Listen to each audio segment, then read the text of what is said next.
Hey guys, in this video, we're going to be going over my experiences with Dragon's Dogma 2. We're going to be covering the things I liked about the game, what I didn't like,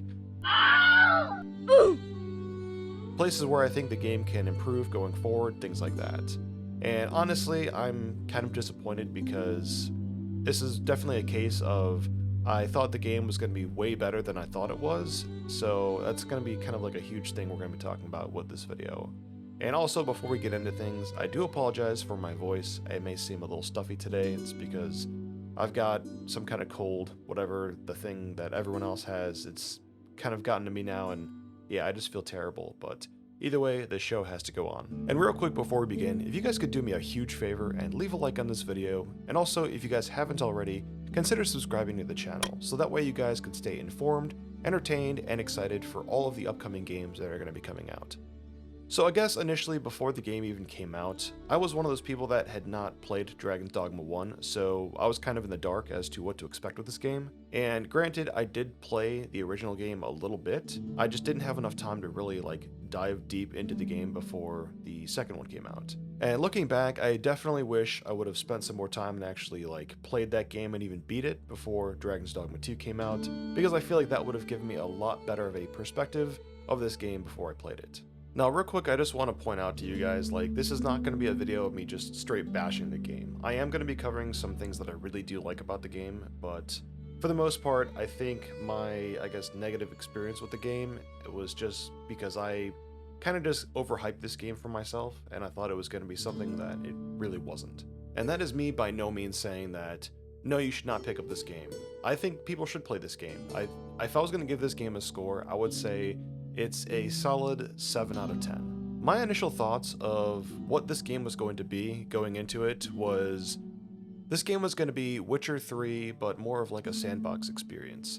And to those of you who are really big fans of the Dragon's Dogma franchise and have played it very long, hearing someone say that, you're probably facepalming right now, right? But like I said in the beginning, I have never played the original Dragon's Dogma before, so this was just me kind of going in blind, and this was just me looking at the previews and the trailers and things like that, and that's kind of what I thought. I thought the game was going to be a lot bigger and a lot more ambitious than what it currently is. So I want to talk about the big kind of major problem that I had with the game, and that is obviously the lag spikes, the drops in frame rates, things like that. And the game's been out for a couple of weeks now, and the fact that this problem is still here is kind of crazy. I really don't see how the developers thought the game was ready to be shipped with just how bad the frame rate drops were with the big towns and things like that. In my opinion, this is a major problem with the game, and I think it's just shedding a really bad light on the experience, and it's just making the game look bad. What is the year? It's 2024, right? We should not be having these problems in video games. My other big issue that I had with this game is something that I bet a lot of people probably would not agree with me, but that is, I think the world is too small.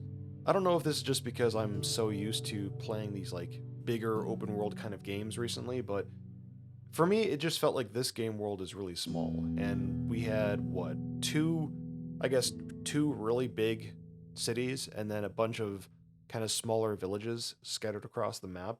But yeah, for me, it just felt really small, and I would have liked to have seen some more bigger areas to go to, and I think maybe a big part of this for me was just how the map is you've got this giant lake in the center of the map, and that is essentially just a place you can't go to, and I know obviously later on in the game you can go visit a certain area there, whatever, but for the most part, you really can't go to a lot of places, and it just felt like a really small kind of on rails kind of map.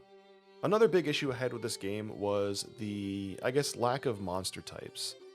When I was originally playing the game in the very beginning, before you get to the big city, you're getting experience to these different types of enemies, and it felt really cool. But then you get to the next area and you're just dealing with the same ones, and you're just okay. It just kind of, once you figure out how to defeat these enemies, and you just keep running into them, it gets really repetitive and it gets kind of boring. When it comes to the main story of Dragon's Dogma 2, that main story quest line, I thought it was very short. And I know a lot of people will probably hear me say that and go, yo, it's an RPG. You got to do the side quests and things like that. And yeah, that's definitely, something that people can and should do. However, when I look at RPGs or just video games in general, I like really long quest lines. I think a really good example of this was I really like how long the main story quest line was for Red Dead Redemption 2. I know a lot of people are like, yo, that was like way too long, but I actually really enjoyed it. I actually really liked how you could spend literally days just doing the main story quest line in Red Dead Redemption 2, and I think for me, it took me like a week to get through the main story, and after I was done, I kind of just sat there and I was like, wow, this is actually kind of cool. But nowadays, it's like you play a new game that comes out, you do a few side quests, and you just go to complete the main story, and you're done in like 6 hours. I just think that's way too short, especially for an RPG game where you're leveling up.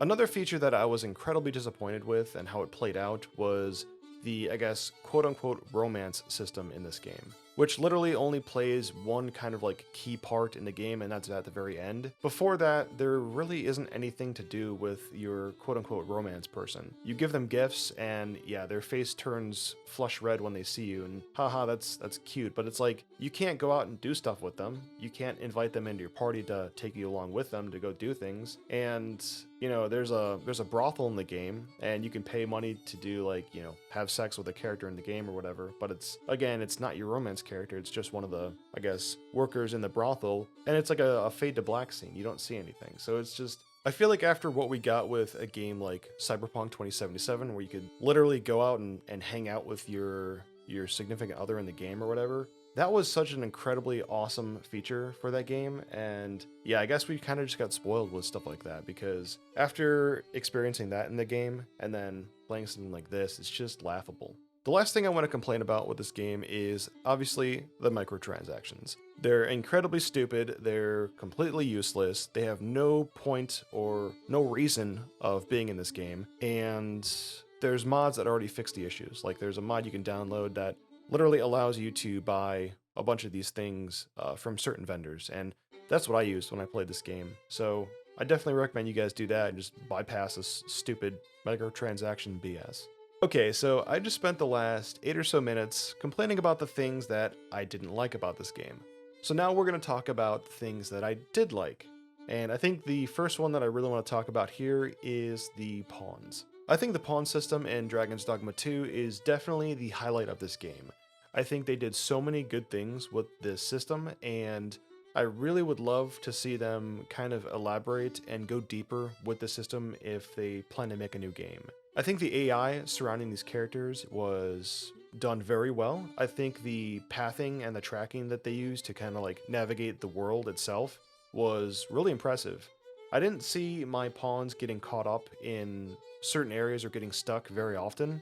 Granted, it did happen sometimes, but for the most part, they were very good at unstucking themselves and just going on and continuing on and things like that. And I think the whole system where players create their main pawn and then players can, summon other players' pawns to join them in their journey, I think that is a really cool feature. And granted, the pawns in this game are really cool. I think they would have been a little bit better if they were more interactive and you could do more things with them. Like, how cool would it be if you could romance one of your pawns? Or maybe you could create more than just one pawn, What if you could create an entire party for yourself instead of having to recruit other players' pawns? The other standout feature that I want to talk about that I really enjoyed was the combat. I think the combat in this game is phenomenal, and I really enjoyed it. Granted, I was playing mainly as a rogue for most of my playthrough, so I kind of just got used to that fast-paced combat, and being super mobile, it was really enjoyable. However, I didn't really spend a lot of time with playing as a mage or a warrior, but from what I've seen, the playing as a mage in this game is kind of annoying, or I guess sorcerer, with those like really long casts. So I definitely think there is room for improvement, but man, playing as a rogue and climbing up a giant dragon and like finding a weak point to stab them like to annihilation is just, it was so much fun. And to anyone that has not tried out playing a rogue in this game, you are missing out. I'm telling you, play a rogue and it's gonna totally change your mind. Okay, so those are my thoughts on Dragon's Dogma 2. I know I did have a lot of, I guess, negative things to say about the game. Don't get me wrong, I still think this is a really good game, and I definitely recommend you pick it up if you're on the fence. I just want to say, if you guys are expecting The Witcher 3, kind of temper your expectations a little bit. This game is not as big and as ambitious as something like that. So if you go into the game with your expectations low, you're probably going to have a really good time. And if you guys got this far in the video, I really appreciate you. If you guys could, let me know in the comments section what your thoughts are on the game. Do you guys agree or disagree with some of the takes that I had about it? Either way, let me know because I love to hear from you guys. Thanks again for watching and taking the time out of your busy day to check out my content. I'm still Solo, and I'll see you all in the next one.